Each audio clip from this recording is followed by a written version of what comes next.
Buenos días, es viernes 19 de noviembre. Estamos a unas cuantas horas, ¿no? De que se lleve a cabo la primera vuelta. Estamos acá con Juan Andrés Lagos, periodista, integrante de la Comisión Política. Buenos días, Juan Andrés. Hola Omar, muy buenos días, pues aquí estamos. Oye, esta Aquí semana estamos. ha sido bien, bien polémica en algunas cosas, ¿no? Y también triste desde otro punto de vista. Yo quisiera a modo de homenaje, ¿no es cierto?, partir con esta imagen, con la imagen de Fabiola Letelier, abogada de derechos humanos, luchadora incansable, una mujer ejemplar, que por algún otro tipo de razón a mí me tocó conocer o verla un poquito más de lejos, desde la perspectiva de apoderada con familias cerca en el colegio donde yo trabajaba en ese momento.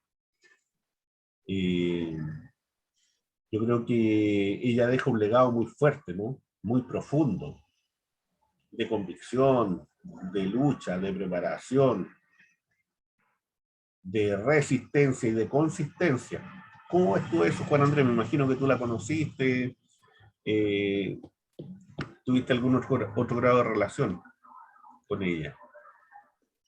Bueno, tuve el honor de conocerla y de trabajar con ella, Omar, en los 90,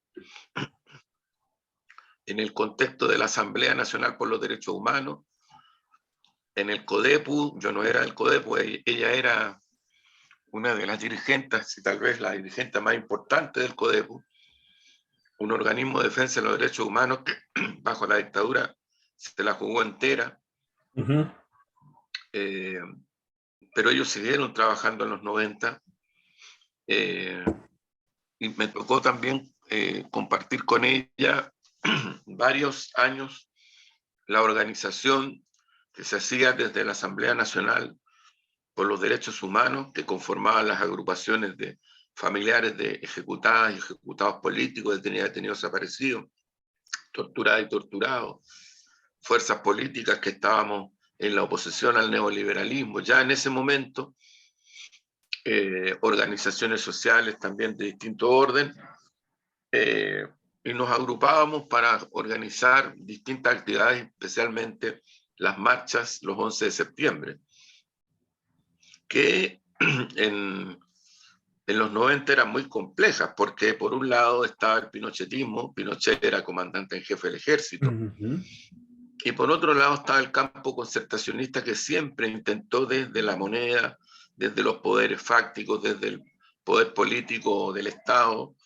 neutralizar de alguna manera, a mitigar lo que era en ese momento la lucha por la verdad y la justicia, por no la impunidad, por luchar contra el negacionismo, que su expresión más alta fue la mesa de diálogo bajo el gobierno de Ricardo Lagos Escobar.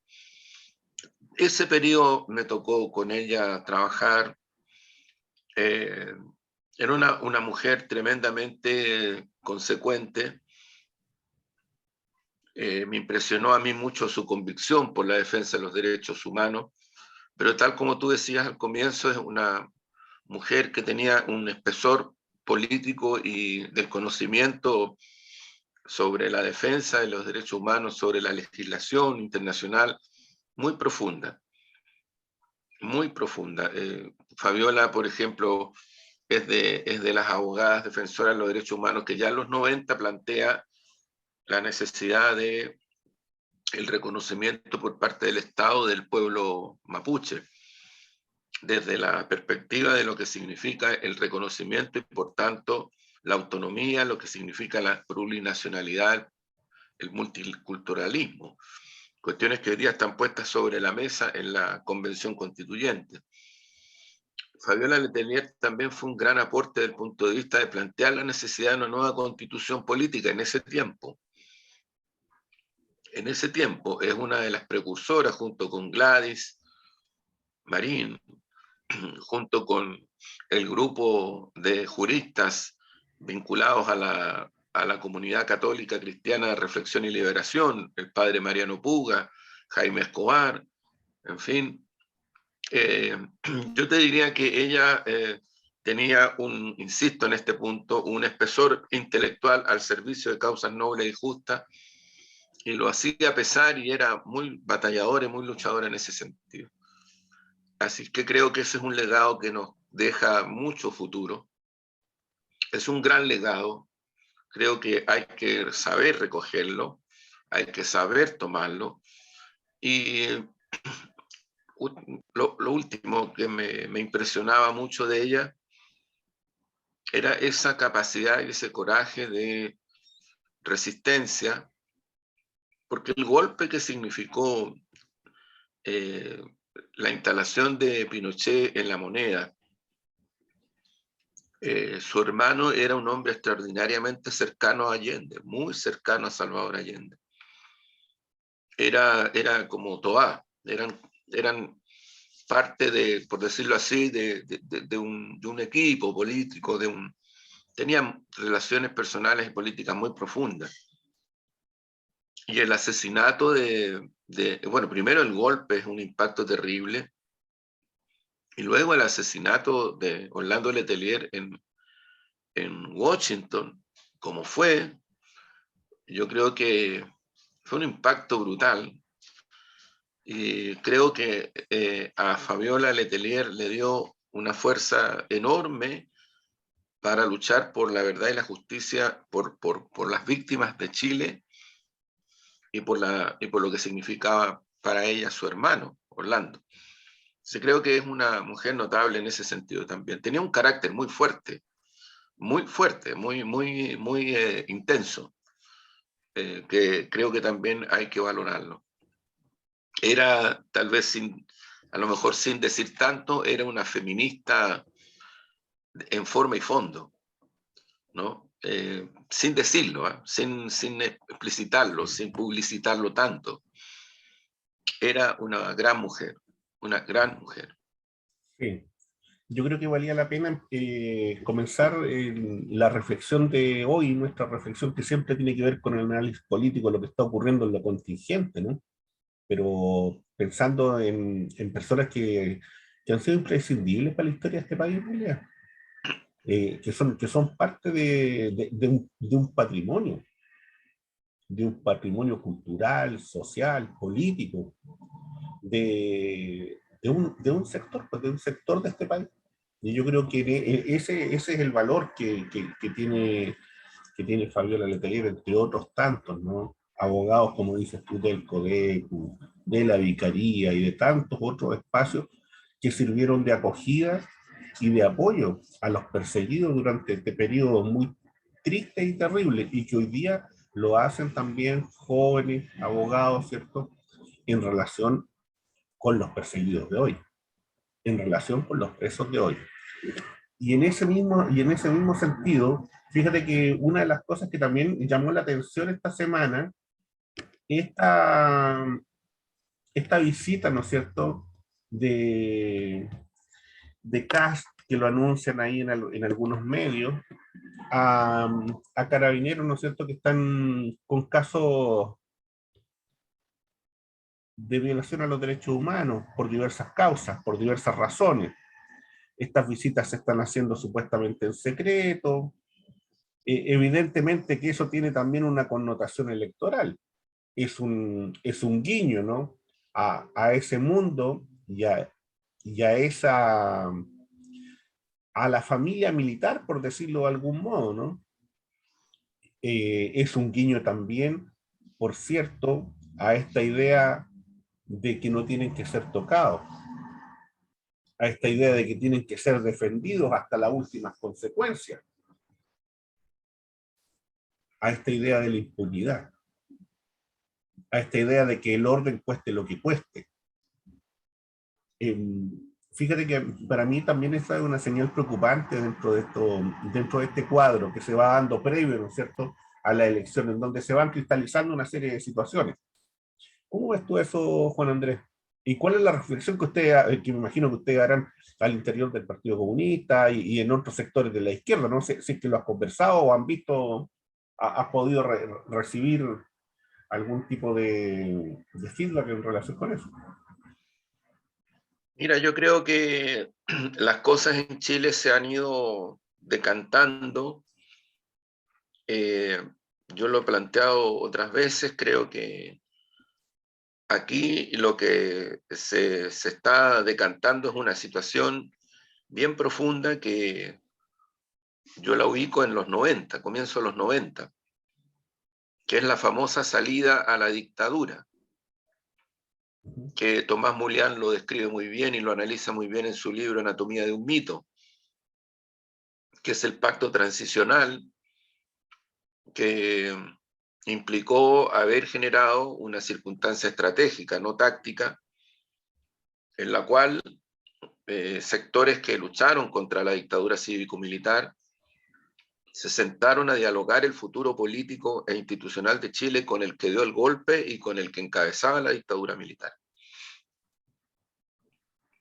Y se sentaron, yo no digo porque el problema sea solo y exclusivamente el tema del diálogo, porque probablemente más de alguien va a decir, ah, pero es que era un diálogo necesario, porque si no, de otra manera, no, si ese no es un problema ese, por cierto, pero ese no es el problema de fondo, eso es una forma de escabullir la situación real, porque lo que cursó en los 90 en el pacto transicional fue la mantención de un modelo económico oligárquico, de acumulación monetarista, que ha dejado las secuelas que ha dejado en Chile.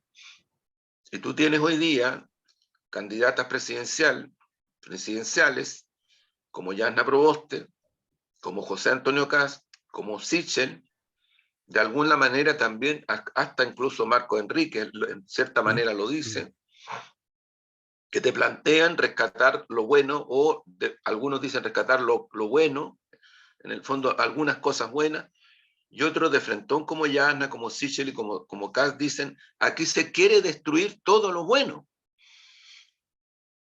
¿no? Como si finalmente lo que ha ocurrido en Chile durante mucho tiempo, todo eso fuera una especie casi de capricho ciudadano, de que no quiere reconocer ni reconocerse que vive mejor que África, mejor que Oriente Medio, que decir Cuba, que decir Chile, Venezuela, en fin. Es decir, no queda ni un país del mundo parado frente a esta maravilla que nos han instalado en Chile el pacto transicional. Yo creo, Omar, que eso es lo que está en este momento en el centro de la situación política, ciudadana, electoral, cultural, económica, militar de nuestro país. Eso es lo que está en el centro. Y creo que en ese sentido, lo que hace Kast es visibilizar, hacer explícita, hacer abierta una definición estratégica que significa darle no solo respaldo, sino que darle un espacio político institucional todavía mayor a la Fuerza Armada y a la policía militarizada. Eso es lo que hace Kast. Porque simultáneamente con eso, Kast dice, yo voy a perseguir al terrorismo de izquierda en Chile. Y lo menciona el Foro de Sao Paulo. El Foro de Sao Paulo lo dice. El Foro de Sao Paulo, del cual es parte el PC de Chile, el Partido Socialista, que casi nunca va al foro, pero formalmente todavía lo es, formalmente, pero el movimiento izquierda revolucionaria, la izquierda cristiana, los socialistas allendistas, la izquierda en general de Chile. Pero el Foro de Sao Paulo, en la región, en el continente, lo integran, por ejemplo, solo por ejemplo, prácticamente todas las fuerzas de izquierda peronistas que están en el gobierno hoy día en Argentina. Lo integra el Partido de los Trabajadores del Brasil, que encabeza Lula da Silva, el Partido Comunista de Brasil, lo integra el partido que es eje político del gobierno de López Obrador en México. O sea, lo que va a hacer Kast, lo que dice que va a hacer, y yo creo que si es presidente lo va a hacer. Yo no creo que sea una amenaza. Yo creo que él está convencido de que eso es lo que tiene que hacer para definir la contradicción a favor de la oligarquía y de nuevo reponer el pacto transicional a favor de esta derecha, a favor de estos sectores. Va a perseguir a estas fuerzas. Como también incluso incorporó ya en su lista a la Flaxo y a la Claxo, que son dos organismos que efectivamente reciben una parte de su financiamiento es del Estado chileno y otra parte de organismos internacionales, incluidas Naciones Unidas, La CEPAL también, así como dice que va a perseguir lo que él define como el terrorismo en la Araucanía. Entonces ya tenemos por tercera vez la petición del gobierno de proyectar el estado especial que permite militarizar y reprimir en la Araucanía. Esto yo creo que se va a extender en muchas zonas del país. La forma no sé cuál va a ser en concreto, pero el plan existe, la georreferenciación existe. Yo otras veces lo he planteado, quienes han suscrito la militarización de la Araucanía, quienes han respaldado las leyes que Piñera ha planteado para mayor infiltración a organismos sociales y organismos políticos, la ley antibarricada, en fin, un montón de otras cosas más, que han derivado, por ejemplo, en la aplicación brutal cuestionada por organismos internacionales de derechos humanos y también de nuestro país, a los protocolos que significan la detención preventiva, ¿no? Y otras cuestiones más. La justificación a represiones que terminaron, por ejemplo, con el asesinato de un malabarista en Panguipulli. Y la defensa del carabinero en estos momentos está pidiendo la libertad completa de ese carabinero, apelando al protocolo de la ley antibarricada y de las leyes que permiten el uso de la fuerza de acuerdo a lo que la ley que fue aprobada en el Parlamento establece. Entonces, yo lo que creo, Omar, es que si uno quiere mirar la lógica de continuidad y profundización, está dada en Kast. Y Piñera, en ese sentido, yo diría que, y el piñerismo, o la derecha, o no sé, da lo mismo, yo creo que todavía están tratando de hacer esfuerzos por neutralizar, más que neutralizar, por atraer a sectores autodefinidos centristas en este país, que son parte protagónica del pacto transicional de los 90 en adelante, y siguen estando en la defensa de aquello, y cuya bandera es lo que dice Proboste. Nosotros ofrecemos cambios, pero en paz, porque ocurre que los extremos, como dice también Marco Enrique Ominami, y los extremos son Kast y Aprodignidad. Fíjate, yo no sé si eso, no es que no sé, es que eso no calza con la realidad. Eso no calza con la realidad. En Chile esa situación no es real. Es una ficción, una construcción política, pero ficcionada. A lo mejor en los 90 existió, puede ser, no sé. Yo no desconozco que al inicio de los 90 la legitimidad de haber recibido la bandera, la piocha presidencial, mediante el presidente del Senado, Gabriel Valdés Subercasó, y un poquito más allá el dictador que se la saque y se la entrega a Valdés, y que después sigue siendo comandante en jefe del ejército, y que después el gobierno de la concertación hace una reforma constitucional para que sea senador vitalicio, y que después cuando lo toman detenido en Londres, a propósito de Fabiola Letelier, de Gladys Marín, mujeres que nunca bajaron la guardia, de Eduardo Contreras Mella, abogado que nunca bajó la guardia, no la ha bajado hasta hoy. En fin, yo te podría nombrar muchas personas que han luchado en la primera línea, Alicia Lira, Sola Sierra, y muchos anónimas y anónimos que luchamos durante todos los 90. Nunca bajamos la guardia, lo quiero decir con humildad, pero con compromiso y con énfasis. Nunca relativizamos, porque creíamos que efectivamente el haberle dado esta concesión a la derecha de que la construcción de la democracia en Chile pasaba por este pacto transicional, en donde ellos eran coprotagonistas fundamentales, iba a derivar en lo que está derivando. Eso es lo que ha ocurrido. Entonces, yo tengo la impresión, Omar, que se nos vino encima intensamente una situación histórica que venía de antes, que tiene las características que trato de describir, y yo francamente creo de que algunos relativizan, puede ser. Creo que el piñerismo, insisto, a través de Sichel está en los últimos días está tratando de evitar de que una cierta votación se le pudiera ir a Proboste, pero no creo que vaya a ocurrir eso. Ya no ocurrió. Ya no ocurrió, porque lo real es que la votación de la derecha se fue casi completa a Kast en primera vuelta. Se está yendo a Kast en primera vuelta. Y lo relativamente residual que quede en Sichel se va a ir a Kast en segunda vuelta con todo. Entonces, Sichel lo que está haciendo en la práctica es un trabajo para mantener votación que eventualmente se podría ir a Proboste, que ya no se fue, creo yo, y que tiene que irse a Kast. Ahora, la forma como Sichel va a respaldar a Kast, yo creo que va a ser una forma táctica política que va a adecuar las cosas para que efectivamente aparezca como que Kast concede cosas, qué sé yo, el otro lo marca con el dedo, en fin, qué sé yo, mira, no sé.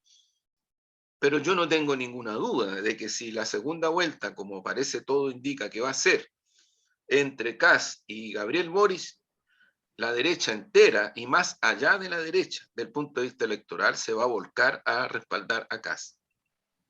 Esta es mi hipótesis de trabajo. No sé si podrá haber otra cosa. Uno trabaja con hipótesis y yo creo que en el campo democrático real, a mí me parece que el desafío es efectivamente colocar las cosas en los términos de referencia que las ha puesto la mayoría del pueblo chileno con mucho sacrificio. Con mucho sacrificio. Fíjate que de todos, ni siquiera Kast es capaz de rechazar completamente el protagonismo popular en el estallido, en la revuelta, en el proceso constituyente. Ni siquiera es él capaz de eso. Porque incluso prometió inaugurar una plaza de la dignidad, no la plaza de la dignidad actual, sino que otra plaza de la dignidad, pero dijo, pero porque yo reconozco que hay gente que salió a luchar por sus demandas y lo hizo sin violencia. O sea, él hace la diferencia entre los que él supone salieron sin violencia, a eso los reconoce, incluso dice voy a hacer una plaza, y los que lo hicieron con violencia, eso represión. Yo creo que en los hechos reales, él lo que hace es poner una especie de diferencia, una zanja electoralista, como él acostumbra hacer, pero al final el plan político militar, policial, es el mismo. Represión sobre el pueblo en todos los planos. Y yo creo que allí, por lo tanto, y qué decir de las demandas sociales, o sea, en el último foro, Kast planteó privatizar Codelco, en los hechos, avanzar en esa dirección. Eso no se había atrevido a hacerlo nadie en este país. Porque cuando Pinochet intentó con los Chicago hacerlo, tuvo resistencias dentro del ejército. Hubo dos generales que se opusieron a eso, Luis Danús y Gastón Fres. Y Pinochet, que le tenía mucho respeto a las correlaciones militares al interior del ejército, se chantó. Hay que recordar que el día en que lo intentamos matar, las primeras llamadas que Pinochet hace es a los cuarteles, a los regimientos de Chile, porque él pensó que el intento por matarlo venía de adentro del ejército. Entonces él quería tener claro si estaban o seguían siendo leales a él. Yo no sé por qué estas cosas se quedan tan en la nebulosa, por qué se informa poco, no sé, yo creo que aquí también, Omar, de los 90 en adelante, como se trataba de dialogar y de legitimar a una derecha golpista, terrorista de verdad, oligárquica, pero a los extremos, de la cual parte Piñera y es parte Kast también. Claro, como yo lo he dicho otras veces, yo sé que esto le molesta incluso a personas que conozco, en fin. Mira, cuando empezó la pandemia, Piñera llamó a los partidos de la oposición a la moneda en una reunión virtual, no presencial, y les planteó un acuerdo de 2 años en el terreno de la macroeconomía. El Frente Amplio, que fue inicialmente, se retiró de esas reuniones. El Partido Radical, que fue inicialmente, se retiró de esas reuniones. Y quedó el PPD, quedó la Democracia Cristiana y quedó el Partido Socialista. Y con ellos se hizo el acuerdo. Eso es parte de este concepto de la necesidad de los grandes acuerdos, pero al final el gran excluido siempre es el pueblo, la mayoría ciudadana, los pueblos originarios, el pueblo mapuche, en fin. Es el contrasentido que yo creo que hoy día estamos enfrentando y que bueno, electoralmente en Chile se expresa muchas veces, o no pocas veces se ha expresado en la historia política y electoral de Chile de una manera bien contradictoria. Carlos Ibáñez del Campo fue presidente de Chile electo y también fue un dictador brutal que perseguía y reprimía al Partido Comunista y también a los homosexuales y los lanzaban al mar con una piedra amarrada al cuello. Eso es parte de la realidad. Yo no sé por qué, salvo este gran dramaturgo que tuvo Chile, que ha tenido Chile, el de la carpa, ¿cómo se llama? Sí, sí. Sí, El gran Andrés Pérez. Andrés Pérez, sí. Andrés Pérez hizo una obra donde Sí, describe estas situaciones. sí. Que a veces como que hasta por el lado de acá se tratan de meter debajo de la alfombra. Es curioso, llama la atención. Sí. Así, te digo, nos va a costar más metiendo cosas bajo la alfombra, siempre nos va a costar más, siempre nos va a costar mucho más. Lo mismo que pasa con el tema de Cuba, Venezuela, Nicaragua. Si no se trata de que se le tenga que poner fichas a los gobiernos, ni siquiera eso lo necesitan, menos de Chile, francamente. El tema es otro, el tema es para nosotros. O alguien piensa que vamos a hacer una excepción para el imperialismo norteamericano y para esta oligarquía criminal, a la hora de que ellos advierten y ven que están en peligro sus intereses de no golpearnos. ¿Y cuál es la única forma de evitar eso? Un pueblo consciente. Mira, quien revirtió la situación en elecciones y en lucha popular con mucha martiriología recientemente en Bolivia fue el pueblo boliviano. Quien ha resistido en las elecciones y en las calles a los intentos de tumbar al gobierno progresista del Perú es el pueblo peruano. Yo comentaba el otro día, a mí me emocionó cuando vi unas imágenes en Alemania. Yo no tengo ninguna adhesión al actual gobierno alemán, ninguna, pero le reconozco cosas concretas. Mira, la imagen de un tipo relativamente joven que está mirando desde un café una manifestación fascistoide y levanta y hace el gesto nazi como en tono hasta de broma. Y se le acerca un policía, no se le acerca otro manifestante, un policía alemán, y le dice muy respetuoso que baje la mano, pero además lo lleva detenido. ¿Por qué? Porque en Alemania está prohibido públicamente hacer gestos que pongan en la expresión pública el nazifascismo. Aquí nosotros no podemos hacer eso porque no está por ley, pero además porque en los 90 se legitimó, insisto en este punto, a los que dieron el golpe, a los que implementaron la represión, se legitimó políticamente. Yo no estoy diciendo con esto porque la exageración siempre es un argumento para neutralizar estos temas. Yo estoy seguro que la gente concertacionista va a decir, pero ¿cómo Lagos una vez más echándonos la culpa poco menos que de la violación a derechos humanos, cuando nosotros hemos luchado por eso? Sí, pero ¿y la mesa de diálogo? La mesa de diálogo, ¿quién la creó? ¿Quién cambió la constitución para que Pinochet fuera de comandante en jefe del ejército, senador vitalicio? ¿Quién cambió la constitución? ¿Quién lo trajo de vuelta a Chile cuando estaba siendo procesado por tribunales internacionales en Londres? La concertación, pues. Es la concertación. Entonces yo lo que creo es que esto, Omar, perdona que me haya extendido, pero creo que esto es lo que está Sí, pasando no, no, en si este no, momento. no, si te he escuchado atentamente en el fondo el diagnóstico que estás haciendo. Mira, yo a eso agregaría eh, principalmente dentro de los tópicos culturales. ¿Ah? A mí he tratado de estar revisando, mirando así dentro de lo que uno puede, los espacios donde tienen apoyo a algunos sectores que me ha interesado mirar. Me ha interesado mirar, por ejemplo, Parisi, me ha interesado observar los grupos de apoyo de CAF, sus programas, lo que hacen en YouTube, lo que mirar, observar, ver su estética, ver quiénes son los que hablan, qué personas son, porque yo creo que también en esto a veces se nos olvida que en esto siempre hay que, humanizar, porque una de las cosas facilonas que de repente tendemos a hacer unos y otros es a caricaturizar y es a tender a colocarle un signo demoníaco a otro.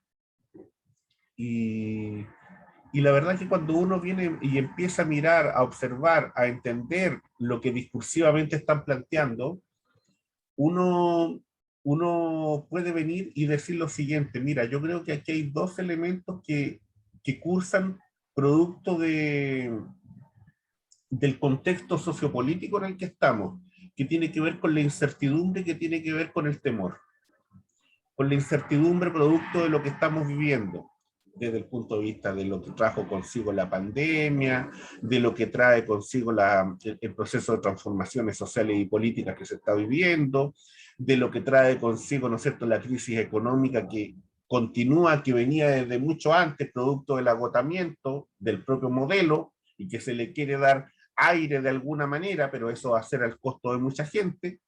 Bueno, eso genera un grado de incertidumbre muy grande y por otro lado también genera un espacio de temor. Y en ese espacio de temor, generalmente algunos aspiran, ¿no es cierto?, a buscar lo conocido, a buscar lo que ya tenían aunque sea terrible. Y por tanto también se dejan también, eh, más que se dejan, sino que entienden o buscan un espacio de orden, un espacio de tranquilidad. Y entonces estos sectores apelan a eso, y por otro, y también hay otro elemento ahí, que es el sentido de impugnación a los sectores políticos. ¿Por qué digo esto y por qué hago mucho hincapié en esto? Porque en eso lo que pasa con Karina y con el grupo que está ligado a ella es muy grave. No digo que sea grave desde el punto de vista de lo formal judicial, no, desde ahí no, sino que más bien se ve mal desde otros puntos de vista. Se ve tan mal como el hecho, ¿no es cierto?, de que el Senado haya dejado pasar a Piñera como si nada. Y está bien, no se tenían los 29 votos, pero cuando uno escucha los argumentos de defensa de los senadores de derecha son espantosos. Son espantosos. Es que fíjese que sabe que sí existe, pero eso fue antes. Es que sabe que sí, si los comportamientos no son adecuados, pero resulta que ¿para qué vamos a hacer esto ahora? O sea, aquí nadie, por lo menos de los que yo escuché, ninguno tenía el convencimiento de que en Chile no hubiera un presidente corrupto. El real convencimiento de que en Chile no tenemos un presidente corrupto. De que en Chile no tenemos un presidente, una primera magistratura que corta para el bolsillo personal y para el de sus amigos. Ese convencimiento hoy día dentro de la élite no está y no son capaces ni siquiera de decirlo, sino que buscan otro tipo de salida. Y esa es la situación que genera un grado de incomodidad y un grado de insatisfacción y un grado de cansancio y un grado de irritación dentro de la población común y corriente, que puede llevar también a optar por personajes, ¿no es cierto?, que entre comillas pareciera que escapan a esta otra norma, que escapan a la lógica de los partidos políticos, que escapan a la lógica, ¿no es cierto?, de cierto tipo de organizaciones, porque esas organizaciones están demostrando de que actúan también para sí mismos, para sus negocios personales. Por eso también es importante lo que hace Gabriel. Por eso es importante lo que hace Gabriel y que lo hace en el momento adecuado y lo hace desde arriba hacia abajo. O sea, es muy importante esa señal política y esa señal social. Es relevante.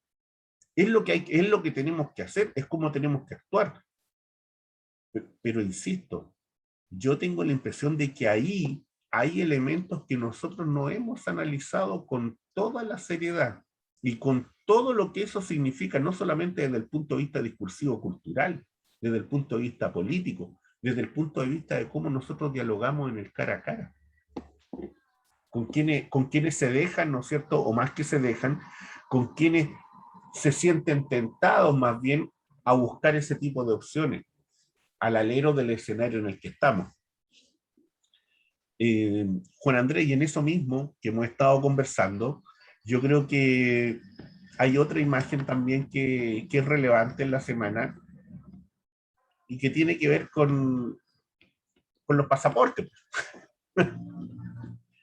Pero fíjate que yo rescaté una, porque uno a veces siempre tiene que ejemplificar, a mí me gusta hacerlo por lo menos con lo que dicen los adversarios.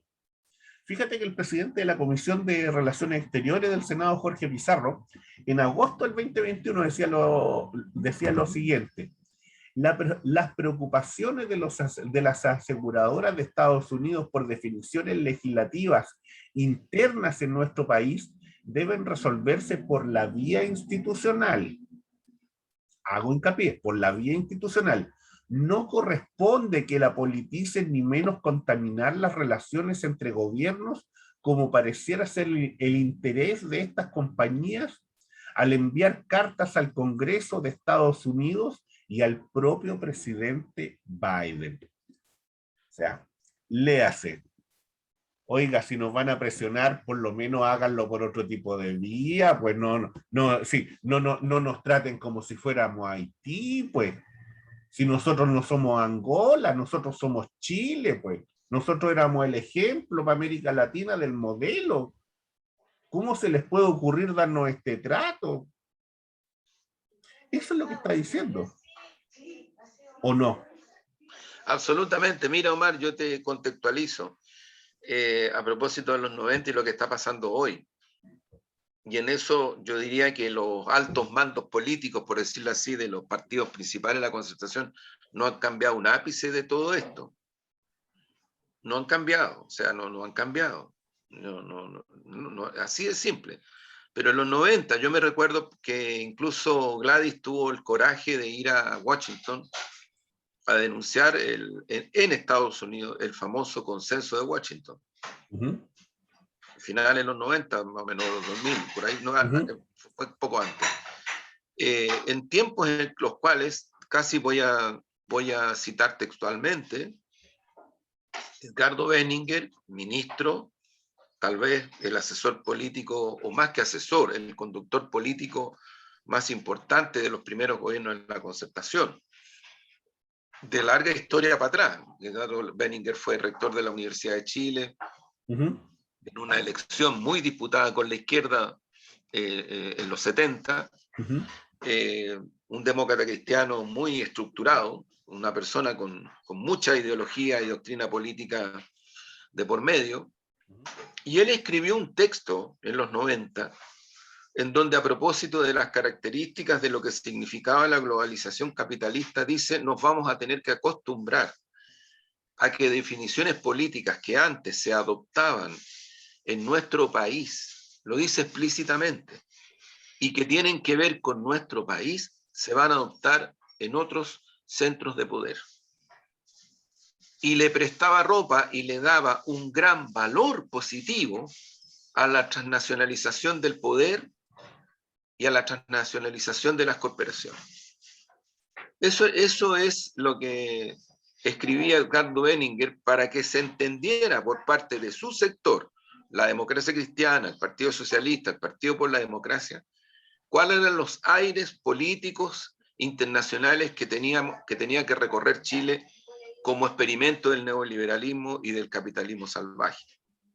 Entonces, a poco andar, mucha gente de derecha, mucha oligarquía, se dieron cuenta que tal vez hasta era mejor para ellos que hubieran gobiernos de la Concertación que gobiernos de derecha.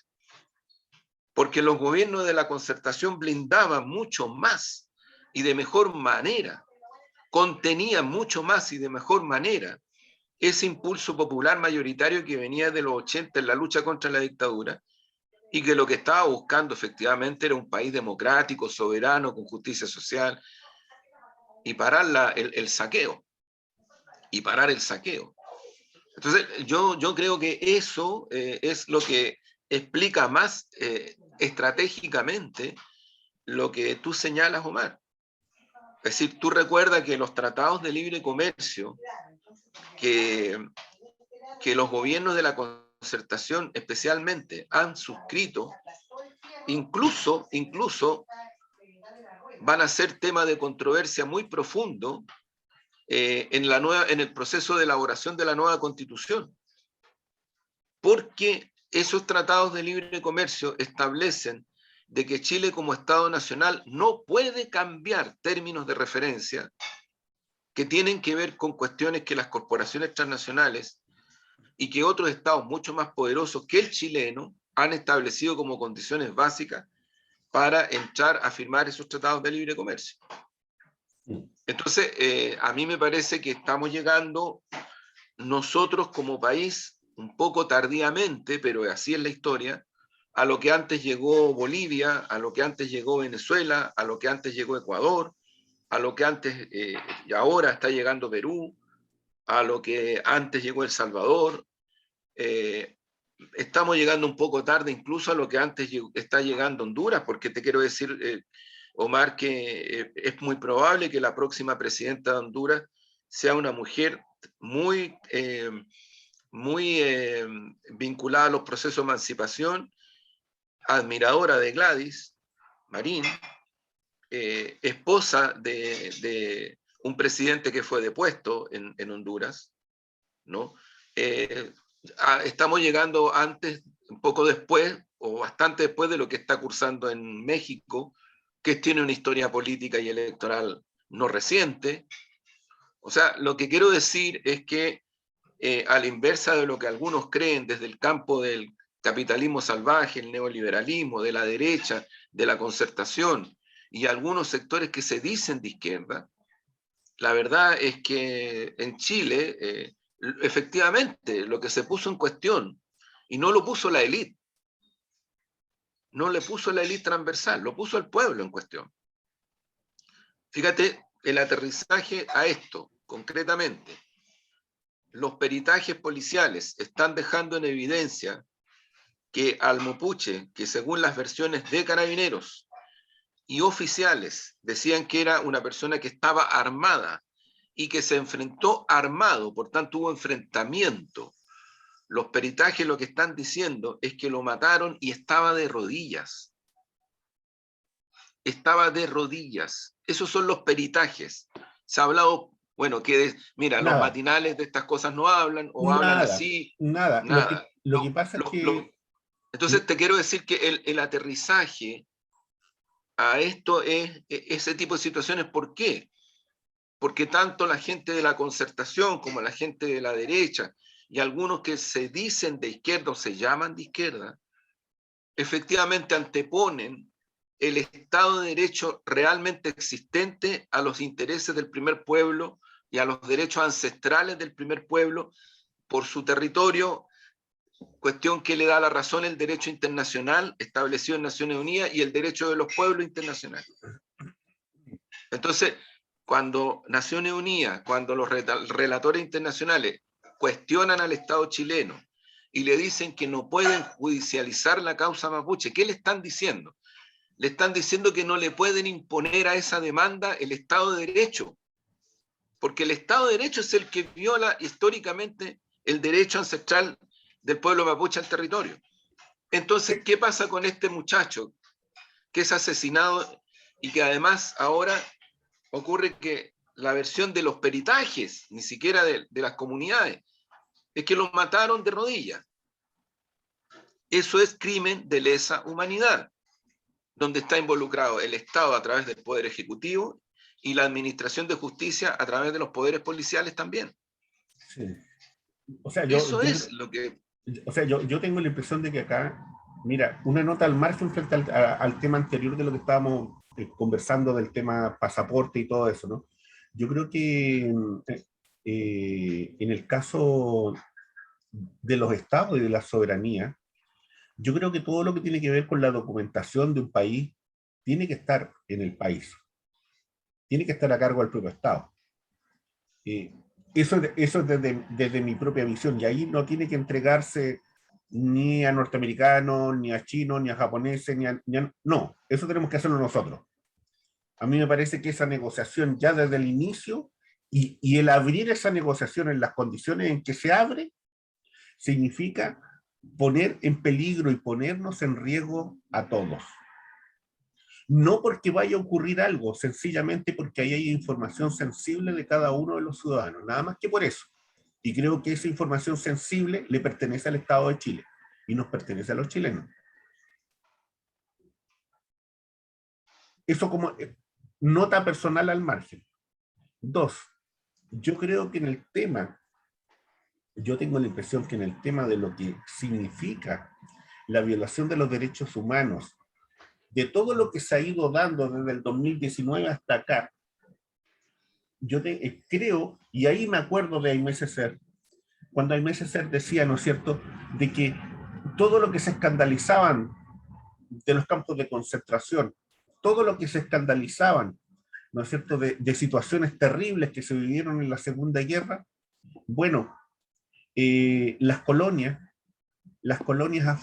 afroamericanas, las sufrieron, tuvieron sus Hitler, los tenían en los años 30, en los años 20, en el siglo XIX, y nunca hubo escándalo. Nunca hubo escándalo. Poco se habla, poco se habla de los soldados de la SS y de los oficiales de la SS salvados por los franceses y que después son llevados a Indochina y que aplican, ¿no es cierto?, las políticas que van a combatir en ese momento a los vietnamitas. Muy poco se habla de eso, entre otras cosas. Entonces yo creo que ese tipo de situaciones son las que finalmente, esos procesos, ¿no es cierto?, de lo que tú llamas de blanqueo, de en el fondo de legitimación, que en Chile nosotros lo vivimos con estos criminales y principalmente con los sectores civiles vinculados al proceso dictatorial, que no recibieron casi ningún castigo. Muy por el contrario, fueron premiados estando en el Congreso, fueron premiados, ¿no es cierto?, con empresas, fueron premiados incluso entregándole premios importantes, dejando de lado, ¿no es cierto?, su accionar político represivo. O sea, hoy día la situación, lo que hace Kast de reivindicar a Krasnov, lo que hace Kast de ir y visitar a quienes, ¿no es cierto?, se saltan todos los procedimientos y además de eso violan los derechos humanos, hoy, frente a un pueblo indefenso, no es más que, como tú dices, ¿no es cierto?, que el proceso que abrió, o las ventanas, o las puertas que abrió la concertación. Los 30 años, los 30 pesos, que, no era, que son 30 años, ojo, que incluyen a la concertación. Evidente, Incluyen absolutamente. a la concertación. Pero si Omar, si la mayoría de los gobiernos fueron encabezados por la Claro, concertación, con una representación exactamente. parlamentaria muy grande también. Exactamente, entonces hoy día se está en una situación, por eso estoy diciendo de que hay que mirar con mucho detalle, con un sentido mucho más profundo, este sentimiento que hay, ¿no es cierto?, más que de desesperanza, de descalificación a las prácticas políticas y a las organizaciones políticas que tuvieron y fueron parte de todo este proceso. Y en eso también, ¿no es cierto?, cabe en eso los sectores de izquierda, cabe el Partido Comunista y la última parte también la toca el Frente Amplio. Entonces, eso hay que revisarlo y hay que mirarlo muy en profundidad. No hay que dejarlo pasar así nomás, ¿no?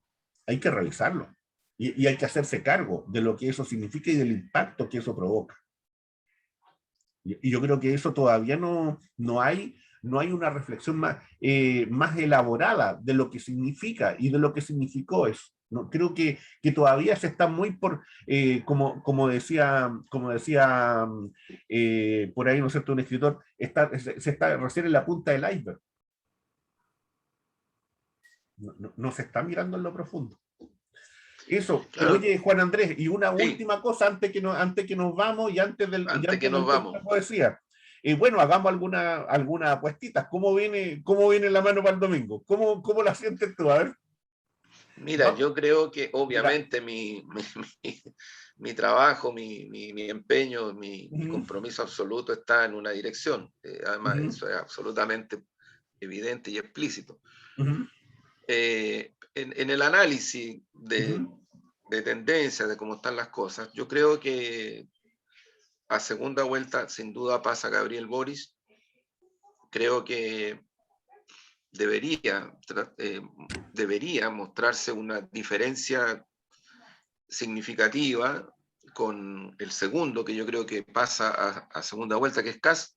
ujú, Y creo que los sectores que dicen ser democráticos y, en fin, opositores a Piñera y todo esto, creo yo que el comportamiento democrático debería ser respaldar inmediatamente la candidatura de Gabriel Boric sin poner condiciones de ningún tipo. ujú. Porque las tratativas en una democracia pueden ser en el Parlamento, en fin, pero no sobre la base de yo te apoyo siempre y cuando Mm, relativices tu programa. Y yo creo que en el caso de Apruebo Unidad, por lo menos yo participo en su mesa política, también participo en la mesa política de Chile Digno, pero en el ujú, caso de Apruebo Unidad hay la convicción de que el peor camino que podría hacer Apruebo Unidad y su candidatura presidencial es dar ese día domingo en la noche una señal, aunque fuera así como, no sé, de que va a entrar a una especie de tratativa con respecto al programa. No hay esa idea, no existe esa idea. Puede que alguien la tenga, pero la idea, como la estoy expresando acá en la mesa política de Pro Dignidad, no existe. ¿No? La idea es esta otra. Juan Andrés, y en senadores, diputados, cores, ¿cómo ves tú ahí? ¿Cuál es Yo cuál es la creo percepción? que, espérate, pero en Sí, presidenciales me da la sí. impresión de que por todas las circunstancias que estamos hablando en este programa, que creo Ujú, que tienen mucho que ver con los análisis contextualizados de algo que tiene que ir más allá de una pura coyuntura, inmediatez. ujú, También ese otro tema propio del campo mediático chileno, la inmediatez, una cosa ujú, brutal. O sea, la cuñita, una cosa, en el fondo es para evitar que las contextualizaciones logren explicaciones más analíticas y más profundas y más estratégicas. Y en el fondo es eso. En el fondo eso, como todos estamos de acuerdo en, no sé, alguien dijo alguna vez, todos estamos de acuerdo en la democracia, en esta democracia, la realmente existente. Por tanto, discutamos todo, pero eso no. ¿Para qué? Entonces, discutamos lo concreto, discutamos si es mejor la tasa de interés al 0,30 o al 1, discutamos concretamente si es viable o no una reforma tributaria, ¿me entiendes? ujú. Pero el modelo no se toca, el modelo político, el modelo económico, el modelo cultural no se toca, porque en eso estamos todos de acuerdo. Esa es la pomada que te están vendiendo hace rato. Mm, Bueno, eso es lo que yo siento que puede ser la gran sorpresa electoral, porque creo que la ciudadanía, de alguna manera, en lo que fue el plebiscito pasado, de alguna manera, en lo que fue la elección de convencionales, especialmente, mostró ciertas tendencias nuevas en el electorado de este país. mm, Si, por ejemplo, en concreto, en esta primera vuelta hay una votación alta, eso debería favorecer a las candidaturas de Apruebo Dignidad. mm. Si hay una votación que tienda a la baja, ojo que en la última elección de municipales, de convencionales, votó 1 millón de personas menos que en el plebiscito. Claro. Ojo, ya se sintió una cierta desafección. ¿Por Ujú, qué digo esto? Porque puede ser muy importante. Comparto mucho en eso, no la lógica política, pero sí el análisis de Mauricio Morales, ujú, ¿no? Porque es evidente que el voto derechista es un voto mucho más, no sé si disciplinado, pero un voto mucho más consciente desde el punto de vista de sus intereses de clase. mm, La dispersión, incluso que se expresa en que hay gente que no va a votar, se produce históricamente en las últimas décadas en el campo popular. En el campo popular, en los territorios populares, en los territorios donde hay mucha gente que por diversas subjetividades y razones siente que ya de nuevo esto es más de lo mismo, e incluso sienten de que entre toda esta cosa de que se cae el cuarto retiro, ojo, porque ojo, yo te digo que había mucha gente transversalmente que está mirando el cuarto retiro como un recurso para el fin de año, para los meses que vienen, o sea, y ya se va a hacer después de la elección. O sea, la gente dice, bueno, no hace la diferencia, dice, bueno, si todos estos son unos sinvergüenzas, el Parlamento una manga de corruptas y corruptos, no valen la pena, no voy a votar. No alcanzan a hacer la diferencia entre la gente que se la juega desde el campo popular al interior del Parlamento también. No alcanzan a hacer esa diferencia muchas veces. Esos segmentos, yo te diría que si van a votar y se ha logrado que visualicen que Apruebo Dignidad es el sector que sí tiene la convicción y la decisión de ir para adelante con temas como el término del CAE, temas como el salario de 500 lucas, temas como el derecho universal a la salud, temas concretos que le cambian la vida a la ciudadanía, yo te diría que vamos a enfrentar la batalla contra el narcotráfico, pero por arriba también. Porque al narcotráfico hay que cortarle el poder que tiene por arriba. Sí. Y eso En todos los significa sectores. meterse. Sí, En pues todos los porque el lavado de sectores. dinero, en la inmobiliaria, en las tarjetas, en los casinos, son negocios demasiado grandes.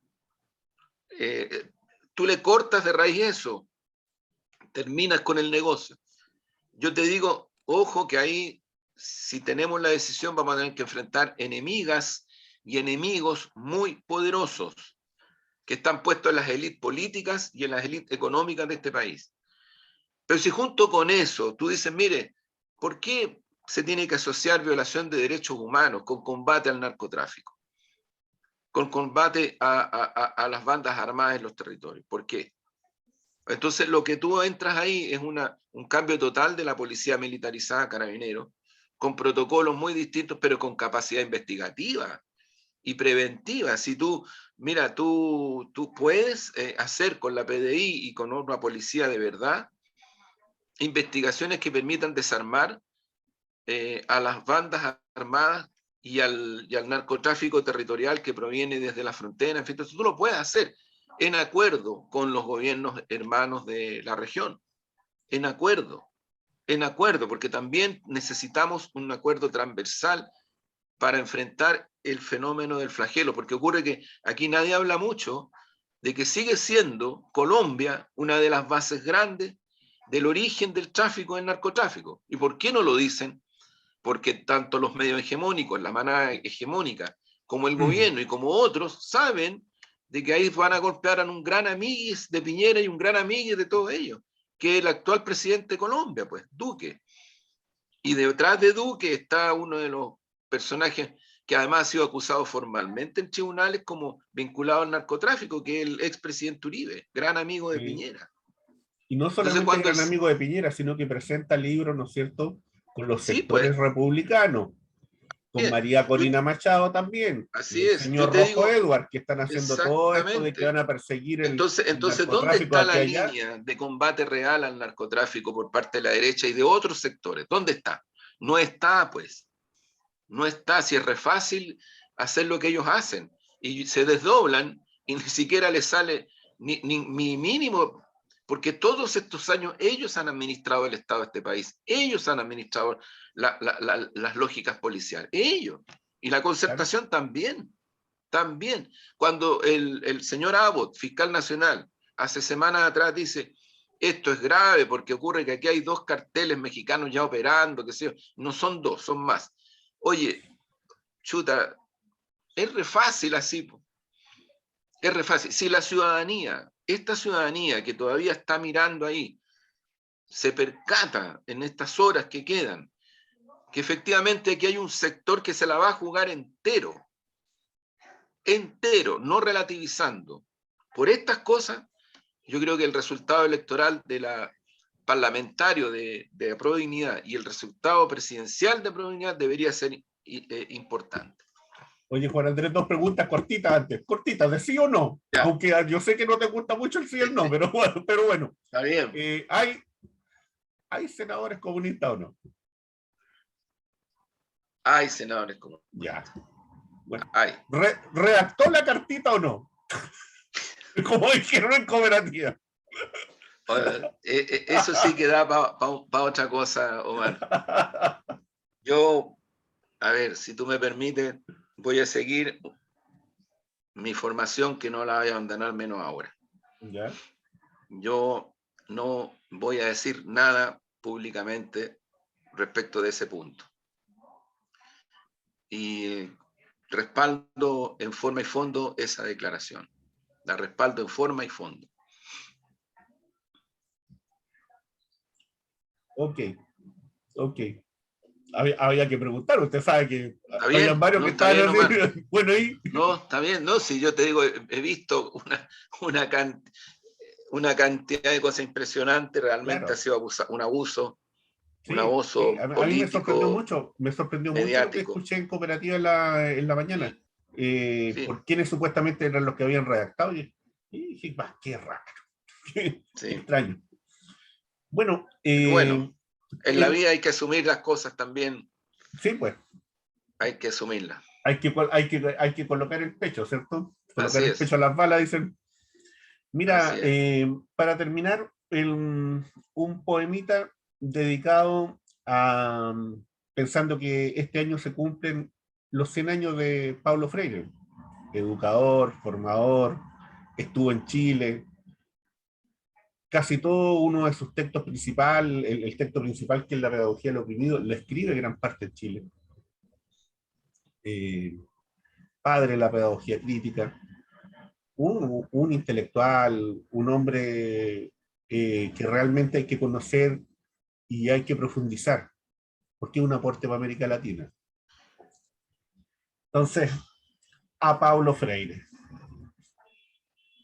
Los estudiantes se asustan, ríen y juegan por la frontera de los sueños, y es imposible impedir que se abracen o se revuelquen tras el balón esperanza, o salten la cuerda hasta alcanzar la pizarra nube, o compartan el pan de la vida sentados en el patio de la inocencia.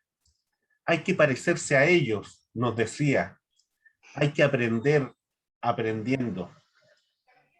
Los pobres se asustan, te miran con los ojos del desencanto, intimidan con las manos gruesas del esfuerzo, roncan, y el sudor está tatuado en sus ropas. Pero tú, Pablo, sabías que nadie educa a nadie y que el secreto siempre está en el otro. ¿Quién iba a creer, Pablo, que habría que desilustrar al ilustrado? Qué buen poema, Omar, buenísimo. Un aplauso. Eso es, pues, estimado. Muy Y bien. así estamos cerrando. Así estamos muy cerrando. Bien. Un abrazo, Omar. Gracias Chao, por el chao, que poema. estés bien. Buenísimo. Chao. Chao, chao. Chao.